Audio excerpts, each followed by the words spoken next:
مثلا تو اروپا دختری با پسری آشنا هستن، بعد مدتی به توافق میرسن که جدا بشن. دختره شروع میکنه خیلی آروم و با متانت میگه که پیتر، من واقعا توی مدتی که با تو آشنا بودم خاطرهای قشنگی رو دارم.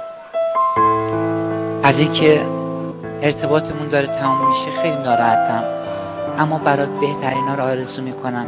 امیدوارم دختر بعدی که میاد تو زندگیت از من هم زیباتر باشه، هم خوش اخلاقتر، اصلا همونی باشه که تو میخوای. اون وقت تو ایران وقتی که جدا میشن میگه مجتبی، مجتبی نه و مجتبی، میگه مجتبی الهی که بری زیر 18 چرخ استخوناتو از لای میلگاردون یکی یکی تیکی تیکه در بیاد، الهی که به زمین گرم بخوری، الهی که خدا با صاعقه بزنه نصفت کنه، الهی که بدبخت بشه، الهی که اون دختری که میاد تو زندگی بیچاره چرا انقدر خوش اومد میره.